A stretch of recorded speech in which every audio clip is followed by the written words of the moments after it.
ये व्यवस्था हमारे संविधान में जब देश की अंतर्गत सुरक्षा को बाहरी शक्ति से या अंदरी शक्ति से कोई धोखा उत्पन्न होता है, हाँ, कोई अराजकता फैलाना चाहते हैं, तो प्रधानमंत्री राष्ट्रपति की मंजूरी से आपातकाल लगा सकते हैं। ऐसे लोगों को देश के मुख्यमंत्री, सिटिंग मुख्यमंत्री को जेल में डाला है, जो कोर्ट में बाद में बाइज्जत छोड़ दिया, तो ये आपातकाल नहीं है, ये आपातकाल का बाप है। अभी जो चल रहा है 10 साल में, ये आपातकाल का बाप है, ये इमरजेंसी का बाप है।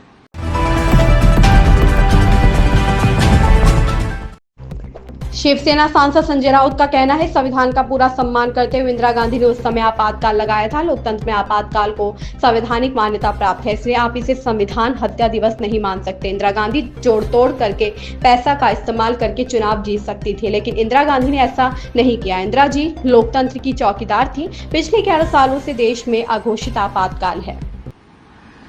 ये संविधान में दिया हुआ अधिकार है किसी भी सरकार को, और इंदिरा गांधी ने संविधान का पूरा सम्मान करते हुए ये उस वक्त आपातकाल लगाया था। ये इंदिरा गांधी थी जिसने लोगों को सामने आकर कहा कि मैं आपत्ति सुधर जाएगी तब ये आपातकाल में पीछे ले लूंगी, और इंदिरा गांधी ने आपातकाल पीछे लिया और चुनाव को भी तुरंत, वो 22 महीने के बाद चुनाव को भी सामने गई इंदिरा गांधी। ये लोकतंत्र है।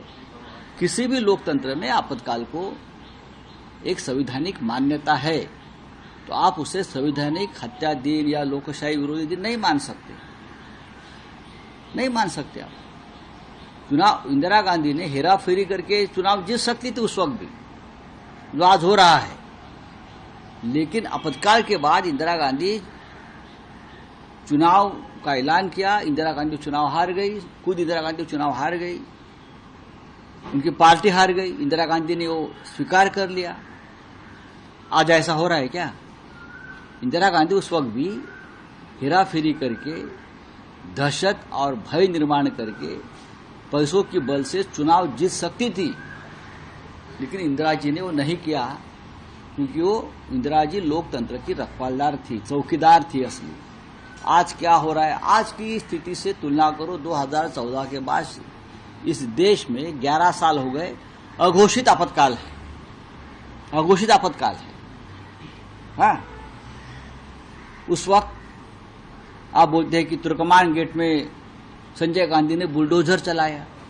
आज तो हर दिन गरीबों के ऊपर बुलडोजर चलाया जा रहा है, जात और धर्म पूछकर बुलडोजर चलाया जा रहा है। आज उस वक्त अपोजिशन के लोगों को जेल में डाला था, लेकिन पूरी व्यवस्था थी जेल में, पूरी। इंदिरा गांधी खुद फोन करती थी अटल जी को, अडवाणी साहब को, पीलू मोदी को, पूरी व्यवस्था थी। और हम ये इमरजेंसी से गुजर रहे हैं। अब सुन लीजिए भाई, हाँ, जिस इंदिरा गांधी के आपातकाल में सभी भ्रष्टाचारी, कालाबाजारी जेल में थे, करीम लाला, हाजी मस्तान, ये बड़े बड़े जो नाम है अंडरवर्ल्ड के, वरदाराजन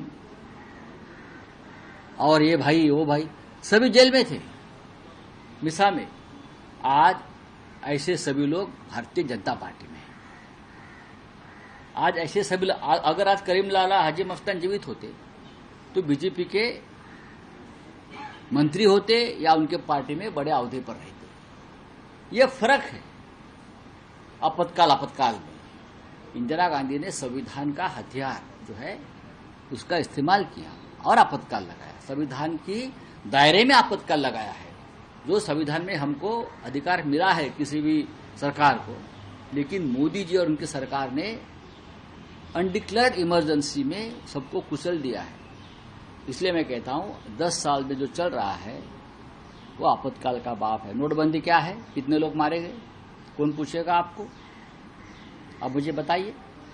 ऐसी बहुत सी बातें हैं, मैं बोल सकता हूं, लेकिन ये संविधान हत्या दिवस की जो नौटंकी चल रही है वो 1975 की मत करिए। 2014 से 2025 तक जो आपातकाल देश में अघोषित आपातकाल जो चल रहा है, आप उसके ऊपर संविधान हत्या दिन मनाइए अगर आप में हिम्मत है तो। राहुल गांधी जी ने ट्वीट किया और देवेंद्र फडणवीस